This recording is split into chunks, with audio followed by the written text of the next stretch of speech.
Mortal Kombat 2 is a step up from Mortal Kombat 1. It has more gore, more secrets, more unique characters, more stages, and most importantly, more fatalities. In this game, you get to play as more combatants, but at the cost of more chances you will be put into the ground, because this game isn't treating you like a baby anymore.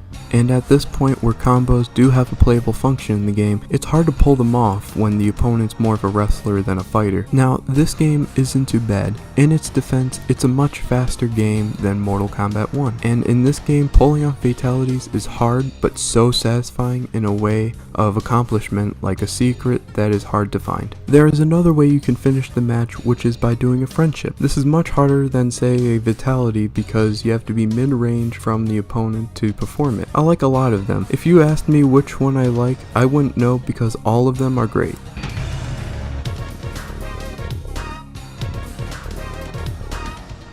Liu Kang wins. Flawless victory. Friendship. Friendship. Shang Tsung wins. Flawless victory. Friendship. Friendship. Now, there is one where you truly humiliate the opponent you're against. Fatalities? Nah. Beat them again and again? Nope. None other than turning the opponent into a baby. Let's talk about the story a little. So after the events of Mortal Kombat 1, Shang Tsung lost the tournament. He runs to Shao Kahn. Shang Tsung tells him that he lost the tournament, so this time Shao Kahn is the boss, and he wants to invade Earthrealm, and this sparks another tournament. Now let's talk about some characters in this game. There are more of them, and each of them have their story and motive. Same goes for MK1, but different this time. Baraka is a Tarkatan warrior. We have Kung Lao, who is a Shaolin monk, same as Liu Kang, and Jax, who is the partner of Sonya Blade.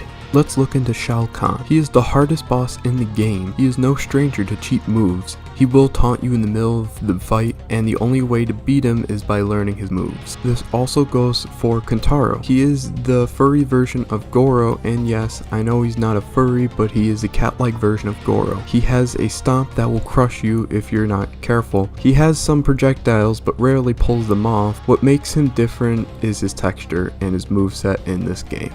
And now what you've been waiting for the most in the series are the fun facts. During the motion capture, Brian Glenn, who motion captured as Shao Kahn, is actually shorter than the rest of the crew. The team had to make him taller in the game so he could stand out as a boss. In some cases in the game, you can spot 3 or 4 secret combatants, such as Jade, Noob, and Smoke. There was rumor that a red palette ninja named Ermac in the game, he would be included later on in Ultimate Mortal Kombat 3. In Mortal Kombat 2, there is another funny way to end the game, which is the Fergality. This turns the opponent into Fergus McGovern, who is the CEO of Probe, and Probe helped work on the port version of Mortal Kombat. In this Mortal Kombat, everything from the blood and gore was kept all in the version, including the SNES version. Sadly, in Japan, it was heavily censored by turning the fatalities into black and white and everyone having green blood. And last but not least, you can decapitate the opponent's head 3 times as Johnny Cage. This is a nod to MK1, where you can decapitate the opponent's head 2 times, so you could do it a 3rd time. Now that is really cool. And that's it for this video. I hope you enjoyed, and stay tuned for the next video. Goodbye.